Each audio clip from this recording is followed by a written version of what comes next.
ओम शांति। मैं वीके रौनक आप सभी को खुशी के बारे में बताना चाहता हूँ।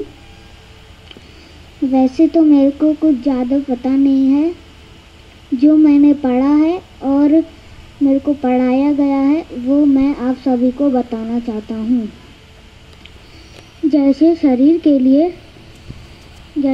के लिए भोजन ज़रूरी होता है, उसी प्रकार आत्मा के लिए खुशी ज़रूरी होती है। मैं आप सभी भाई बहनों को बताना चाहता हूँ कि अगर आपके जीवन में खुशी नहीं है तो आप कोई भी कर्म या लक्ष्य काम कुछ भी नहीं कर सकते, और अगर आपके जीवन में खुशियाँ हैं तो आप कोई भी कर्म लक्ष्य कुछ भी कर सकते हैं। कुछ भी के बारे में आता है पढ़ाई, खेल, कोई भी आदि काम। खुशी जीवन का श्रृंगार है। खुशी आपको कोई दुकानों पे नहीं मिलती है। बाबा हर मुरली में कहते हैं खुशी जैसी कोई खुराक नहीं। देवी देवताओं की मूर्ति से हमें यह शिक्षा मिलती है कि देवी देवताएं अगर अपन मंदिर में जाते हैं तो देवी देवताएं कैसे, उनकी मूर्ति रहती है तो हमेशा वो मुस्कुराते ही रहते हैं। तो देवी देवताओं से हमें यह शिक्षा मिलती है कि हमेशा खुश रहना चाहिए।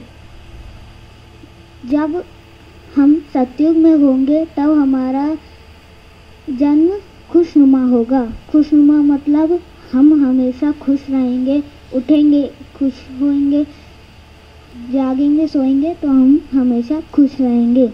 मैं आप सभी भाई बहनों को एक कहानी सुनाना चाहता हूँ। एक बच्ची थी, वो खेल रही थी तो उसको खेलते खेलते सर पर चोट लग गई। चोट लगने के कारण उसका सर फूट गया। जब उसका सर फूटा तो वो गिरने वाली थी, तो उसकी मम्मी ने उसको पकड़ा और गोद में उठा लिया। वैसे तो इतने बड़े बच्चे को गोद में उठाना सरल बात नहीं है, पर उसकी माँ ने उसको हिम्मत लेके गोद में उठाया और उठा के उसको चक्कर आ गया तो वो लेट गई और उसकी माँ घबरा गई। घबराने के कारण वो कांपने लगी, उसको आंसू में रोना भरने वाला था। तो उससे में उसकी बेटी को होश आया और होश आके उसकी बेटी ने कहा, माँ आप घबराओ मत, मैं बिल्कुल ठीक हूँ। तो उसकी बेटी हंस पड़ी और उसकी माँ भी हंस गई। तो हंसने के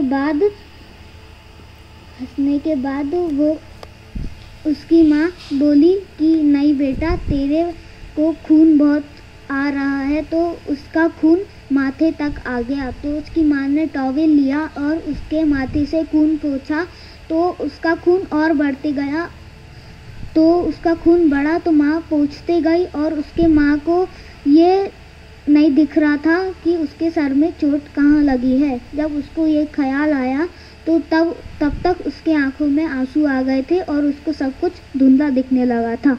धुंधला दिखने के कारण वो उसकी चोट देख नहीं पा रही थी। तो उसकी बेटी ने कहा, माँ आप हिम्मत और हौसला के साथ आगे बढ़ो। तो उसकी माँ ने जब उसकी चोट ढूंढी, उसका टॉवल से उसको बांधा। तो यह कहानी से हमें यह शिक्षा मिलती है कि हमेशा खुश रहना चाहिए और किसी भी परिस्थिति में हमें खुश रहना है। और ये कोरोना महामारी में भी हमें हमेशा खुश रहना चाहिए और खिलखिलाते हुए रहना चाहिए।